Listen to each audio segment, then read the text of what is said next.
Good morning. Welcome to the online summer service of the Unitarian Universalist Church of Canandaigua. Today's theme is Journey Through Art and will be presented by the UUCC Visual Art Group, which met weekly at church until things shut down in March. The members who've been creating at home since then are Kit Croucher, Chelsea Hunt and her daughters Adelaide, Hazel, and Jane, Nancy Reed, and myself, Pat Mells.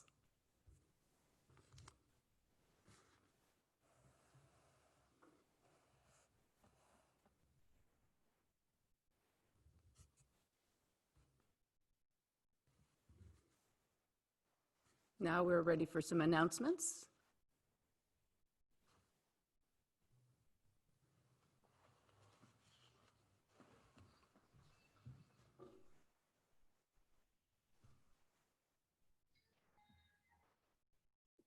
There are no announcements today. Except maybe to fetch paper and a pencil if you haven't already done so. And I think Bill will play some fetching your materials music.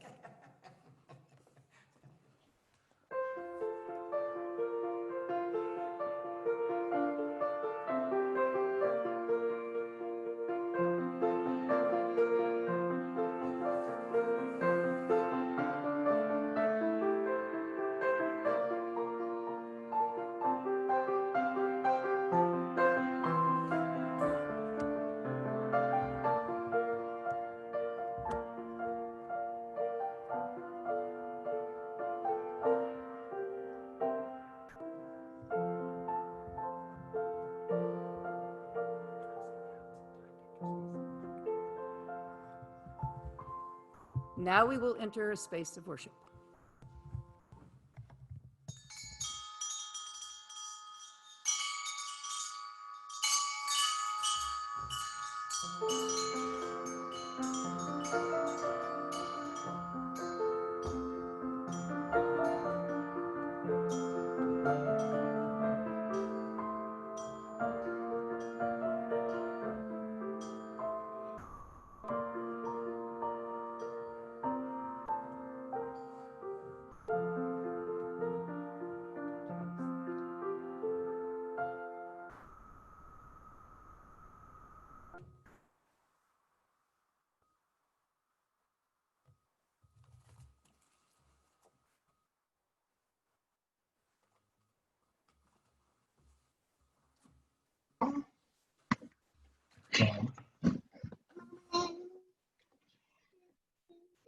We gather this hour as people of faith with joys and sorrows, gifts and needs.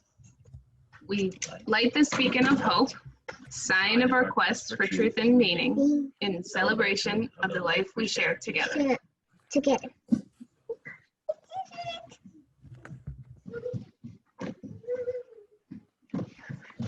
I'm gonna blow out the candle too.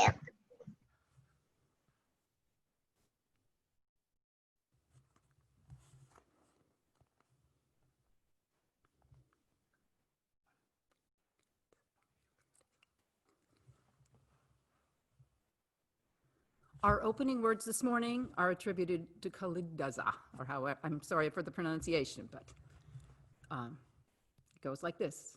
Look to this day, for it is life, the very life of life. In its brief course lie all the verities and realities of your existence, the bliss of growth, the glory of action, the splendor of beauty. For yesterday is but a dream, and tomorrow is only a vision. But today well lived makes every yesterday a dream of happiness, and every tomorrow a vision of hope. Look well, therefore, to this day.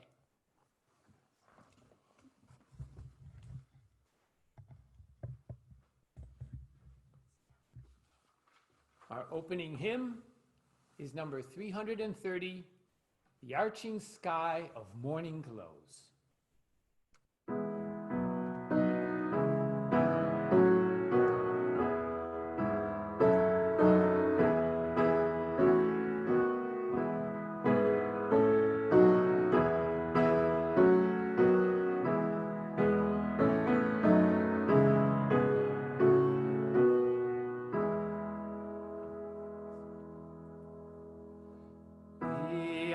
arching sky of morning glows like frescoes high in vaulted rows. The ragged hills of greeting string like chorus masters bid us sing. The colors of our contoured land, no artist born could hew as grand. What contours of the human heart, soul groundings are for every art. Whenever sounds the sacred sigh beneath this gable of the sky, the forms of art and spirit blend, by craft and morn our hearts transcend.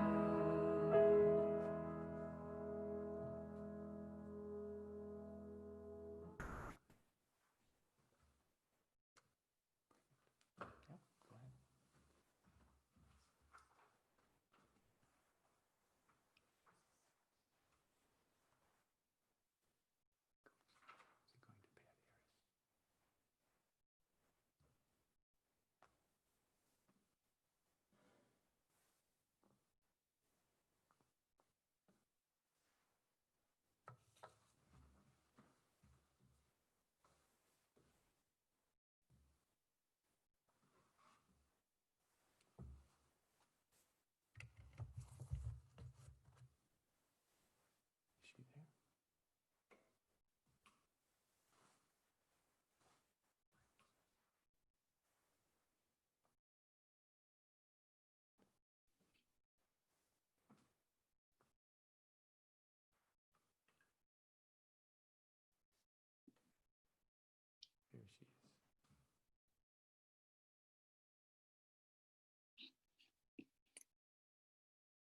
Are we going to do the story for all ages now?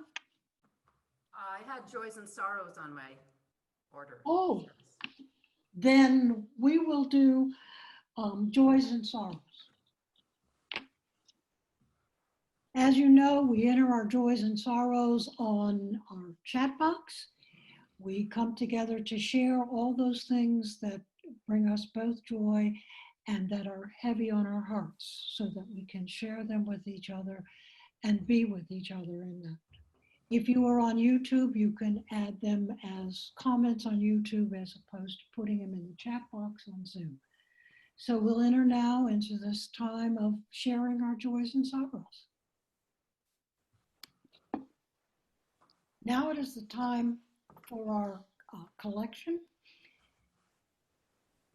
In this time, if you are able, collections can be submitted online at our website, or they can be mailed to the church. Be sure that if you do that, that you mark them for this week's service or for your pledge as you choose. Know that if you are in fact in need during this time, then you need to communicate with Eileen, our minister, about that and pass us up on collection. Now we're going to go to our story for all ages.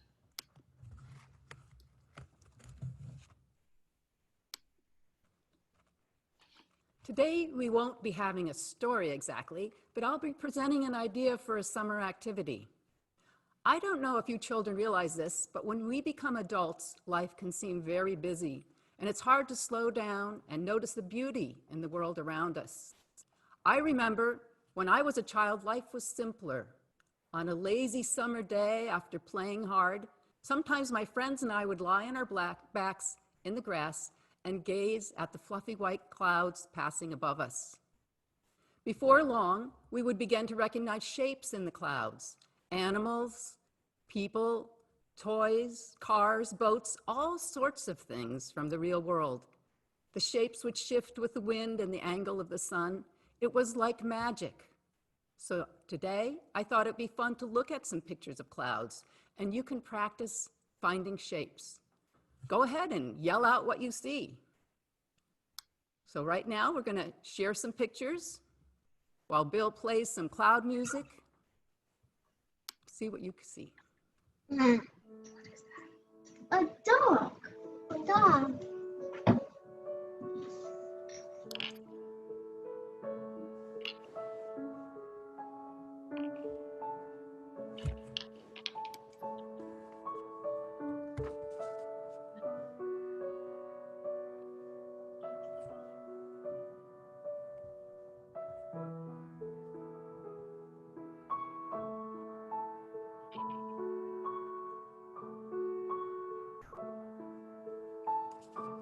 There's a dragon in the sky.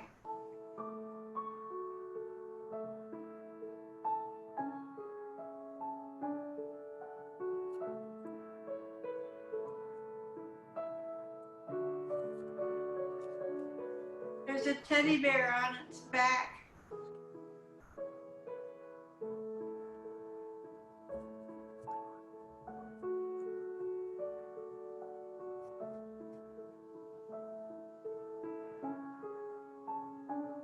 That's a heart.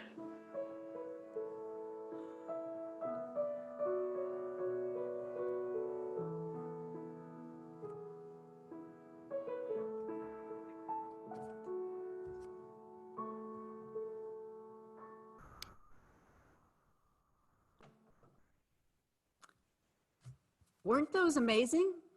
I tried examining the clouds yesterday. Sure enough, there was a cat, a duck, and President Abraham Lincoln, all floating over Canandaigua unnoticed by almost everyone. It will be fun to see what you discover in those beautiful clouds when you try this at home.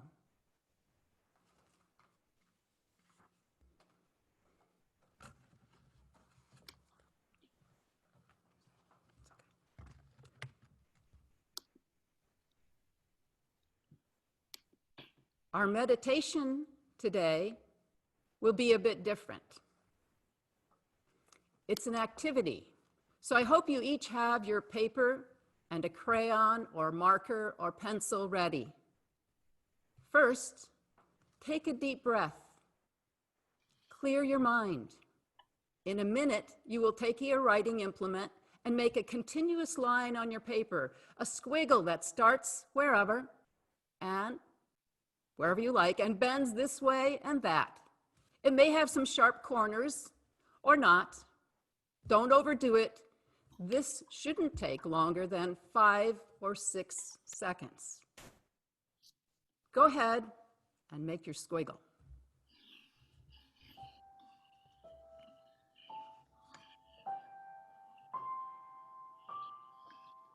All right, that's enough. Now, piggybacking on the cloud activity, we're going to take some quiet time to notice what is present in our unique random squiggles. During the meditation music, study your squiggle. Turn it to see it from different angles.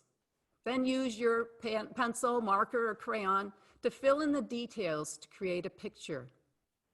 Perhaps you'll be willing to share your artwork during coffee hour. We will end the meditation by singing Spirit of Life.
Art is many things to different people. A way to communicate a mood or memory, visual poetry, a call to action. To me, art is play, a fun, fanciful form of play. As an adult, most of the games I take part in are competition. And beneath this calm, laid-back exterior, I am a competitor. They come with a level of tension because I want to win. In the realm of art, that tension would exist if I intended to create a specific picture and needed the final product to meet my expectations. But I find that exercise frustrating and disappointing. So a few years ago, I started doing what I call blob art. The fun part is that I have no expectations about what the final product will look like. It's all an exciting surprise. Blob art is a collaboration between the paper, water, paints, and me. It involves wetting paper and plopping on colors. I watch the colors swirl and blend and run and pool up, as if they have minds of their own. When it's dry, I come back to the paper with pens, look for patterns, and just go with the flow. I'll explain what I mean through some of the slides that we'll share now.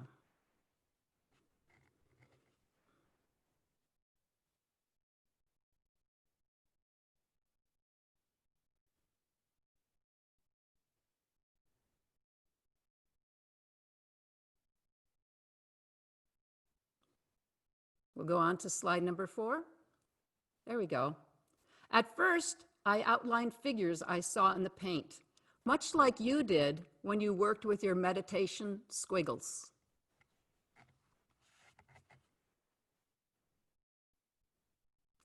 Then, besides finding figures, I looked for blocks of colors and drew repeating patterns within those blocks to add interest. I also applied an extra star. The textures in the color blocks fascinated me. So next, I focused on them and didn't look for figures to outline at all.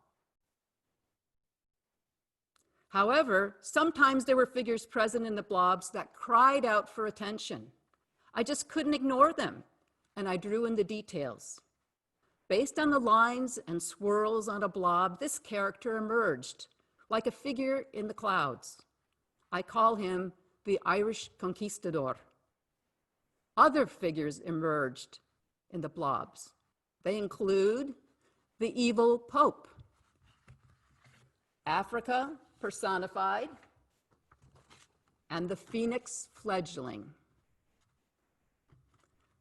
Then the next step in the evolution of my blob work was attaching the found characters to a suitable blob art background, which resulted in my favorite piece so far, Once in a Blue Moon.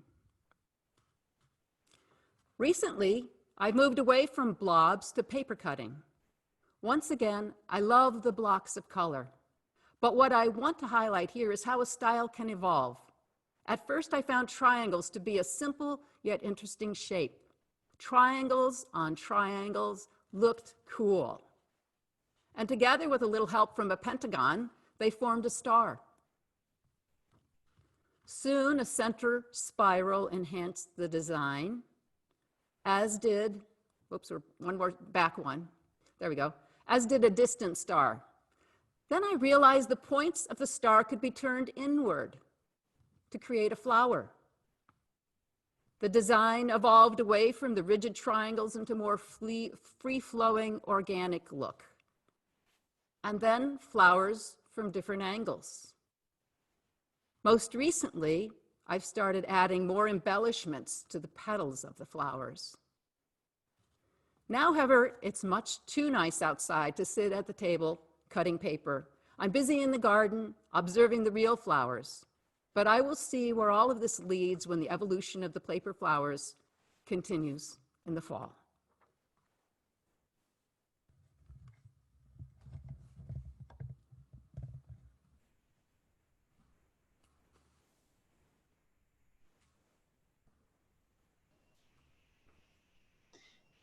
Hi. Hi. I also thought about what the word art means, and I looked it up in Webster. And Webster says it's the conscious production or arrangement of sounds, colors, forms, or movements in a manner that affects the sense of beauty. And we've been doing that a lot in our little art group on Tuesdays at the church. And you just saw some wonderful examples of what Pat was doing with color. I'm sure it made you smile too. We were making our own arrangements of forms and colors with pencils and paint and beads and yarn and words, making something new. And I've seen so many creative projects in the last few months that people are doing to try to get through this crazy time that we're living in right now. Maybe you saw the article in the paper yesterday about the woman at Quail Summit who was making recycled art from the containers that she got her food in when it was delivered. Lynn Cronice and Ken Hutton have been in a writers group, are in a writers group, and one of their members died recently. A young woman died of breast cancer, very sad. And when they couldn't have a stone to honor her, they painted rocks in all different colors and made something beautiful for her. Joan Barron has been making wonderful art by making face masks in beautiful colored fabrics. Over my lifetime, I have pushed watercolor around on paper, and I usually work from a photograph, and it's a photograph of a particular moment in time that caught my eye.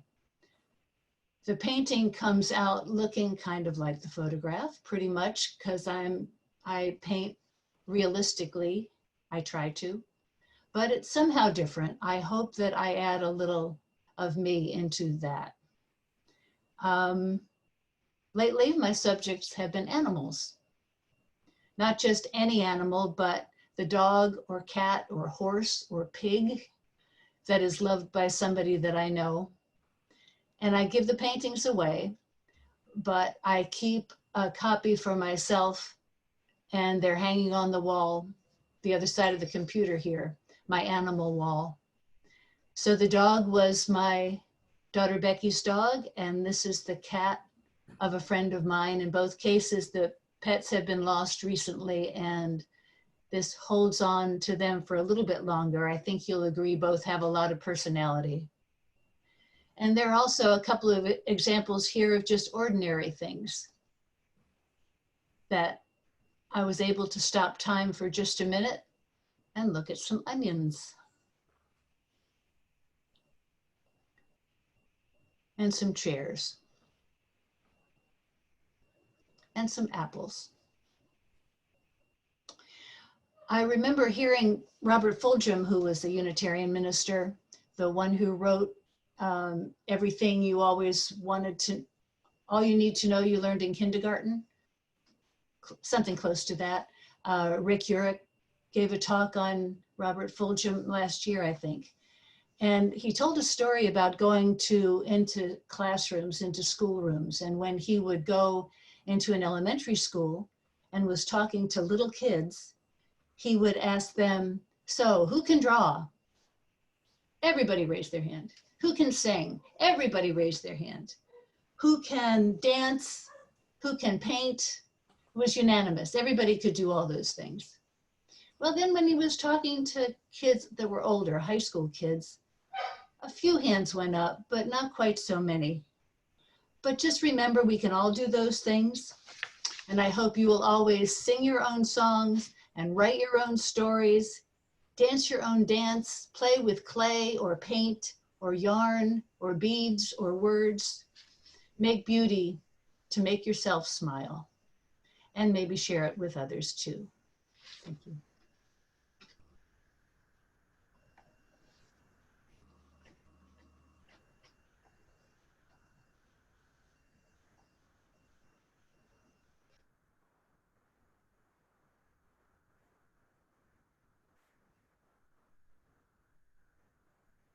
I have unmuted myself.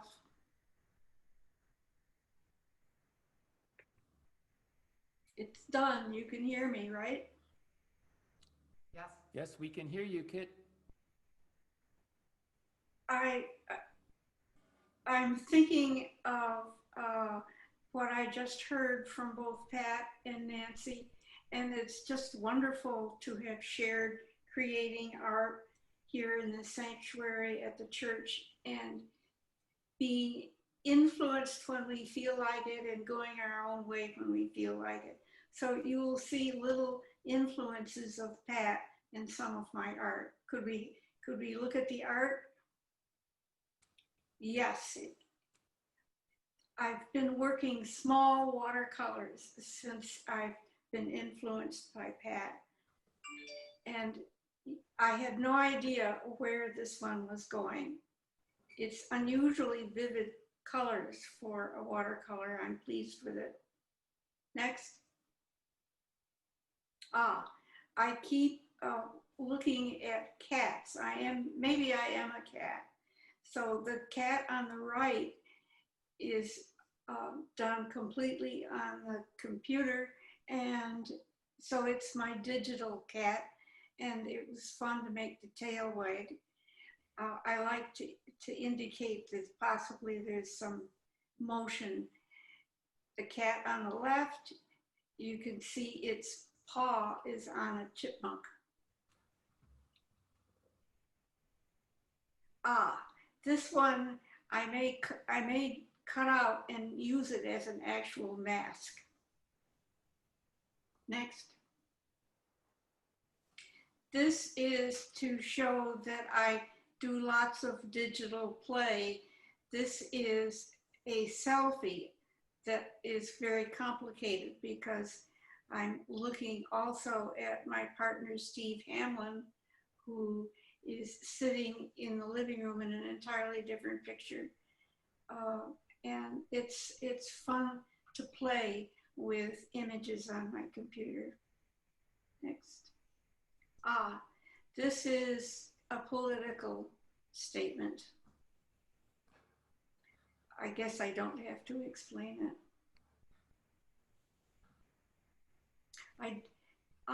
This is my last slide to show you. It's decades old. My father was very fond of this and it hung in his law office for a long time. I ask you to look at this, and are you going up the road or down the road?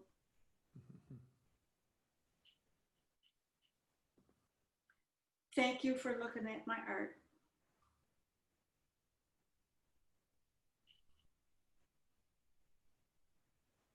Next turn for somebody. Hello. There. Hi, we're the Hunt family. And I want my coffee. so we have our own dedicated space in our house that the kids can kind of, well, we try to keep it organized, but you know, giving them as much free expression as we possibly can. We use art as a medium for storytelling and expressions of feeling. There was our pet rat died a couple of weeks ago, and the girls had some death anxiety come up, and so we talked about it, and I tried reassuring them, but they didn't really seem to really feel soothed until I encouraged them to draw what they thought the afterlife would look like. And so they each came up with their own ideas and expressed that in their artwork.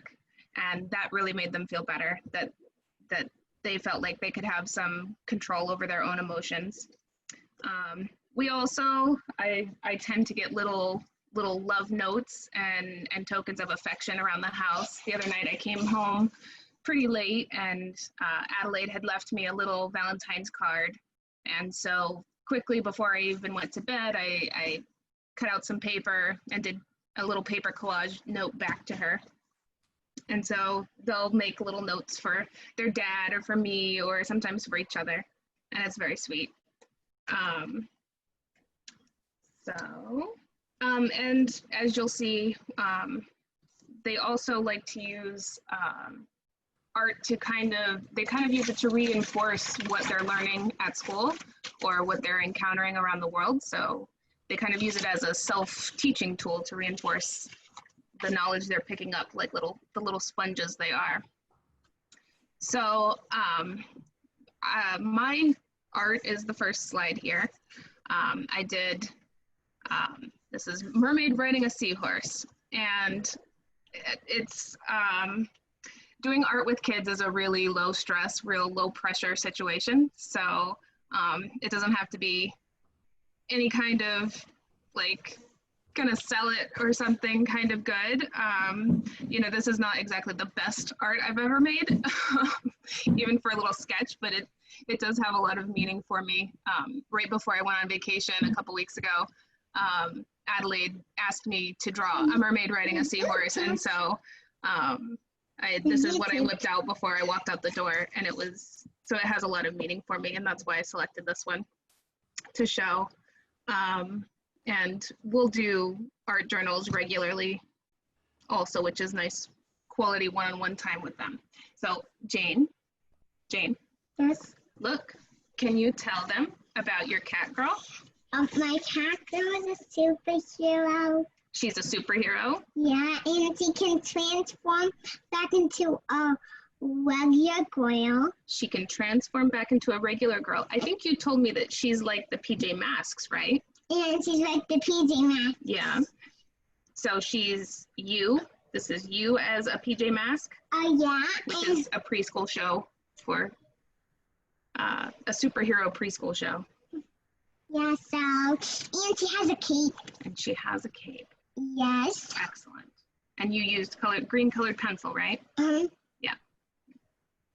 All right. And I thought if I could do this, because it was the best art, and it's not the best art, and I love it, but I forgot the color its dress, but that's okay. Her dress was white. Her dress is white. Okay. And then Hazel, backing up. Okay. And Hazel drew her character. It's an original character named Ruby.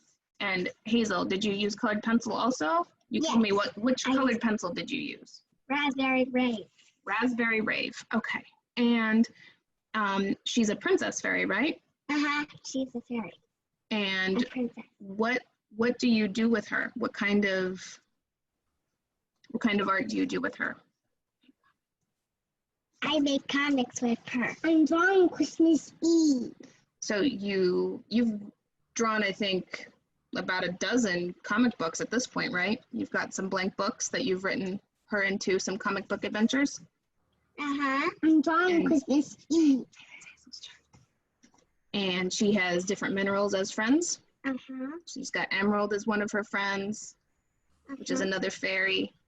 And she has 3 sisters, a baby sister and 2 little sisters. That's her mom.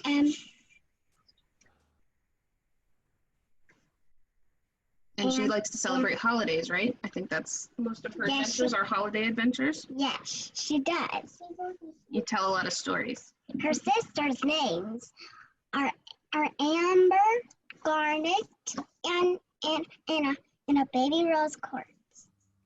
Excellent. But there are 2 rose quartz. And I've been doing some editing while she instructs me which words to write on the pages. All right, thank you. And then Adelaide was feeling like she was not up for talking today, so she asked me to talk a little bit about her day wheel. So we were looking in the church building, and I pointed out to her that her day wheel is a lot like our wheel of the year that sits in the building. So she kind of thought to make a wheel of the day. And so this was what I was meaning. Adelaide likes to do a lot of crafts with, even if it's just paper and scissors, but like cutting paper and creating whatever's in her imagination. And so having encountered some terms for different parts of the day, she decided to use her art to graphically represent the knowledge she was gaining. So this is just pencil on paper, and yeah, and she likes to paint also. She has a little set of paints that she likes to get out in our art area, and it's pretty guaranteed that it's going to be a nice quiet time whenever we pull out the art supplies. And that's pretty much it. That's a blob.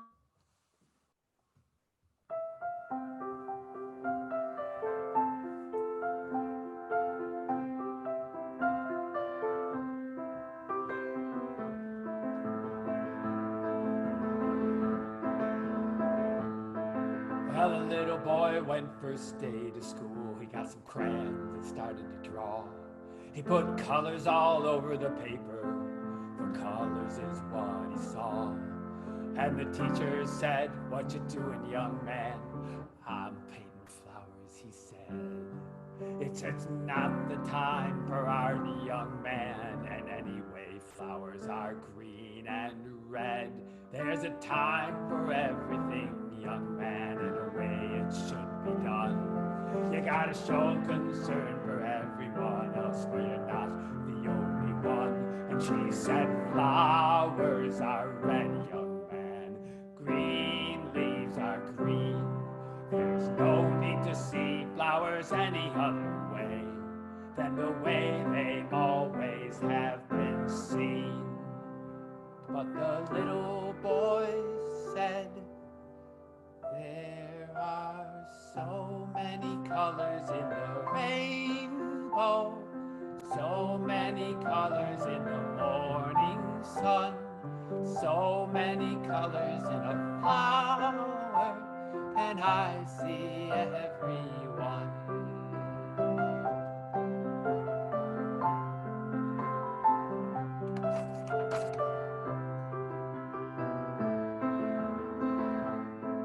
Well, time went by as it always does, and they moved to another town.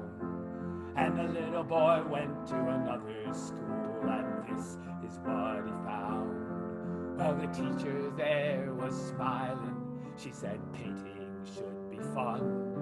And there are so many colors in a flower, so let's use every one. And the little boy's face lit up, together they sang this song. There are so many colors in a rainbow, so many colors in the morning sun, so many colors in a flower, and I see everyone. There are so many colors in the rainbow, so many colors in the morning sun, so many colors in a flower, and I see everyone, and I see everyone.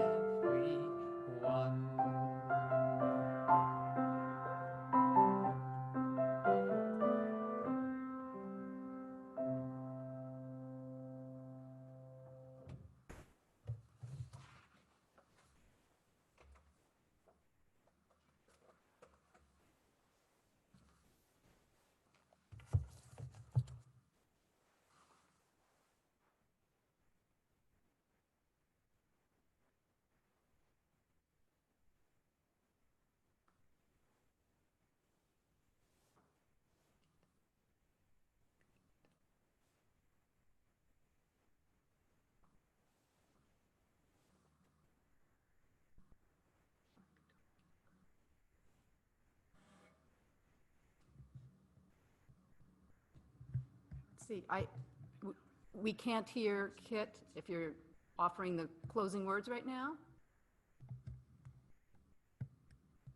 Is this the time for the closing remark? Yes, that's correct. I thought it was interesting to be a late participant in this process and note how much has been done to bring us all together, and it's been a beautiful experience for me. One of the things as the congregation you might think about is that when artists sing, paint, draw, recite, we're risking quite a bit, and it is our soul that we're revealing to you, and it gets harder as we get older to do this. Thank you for being such a wonderful group to show art to. Thank you. And our closing hymn today is number 57, All Beautiful, the March of Days.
Now it is time.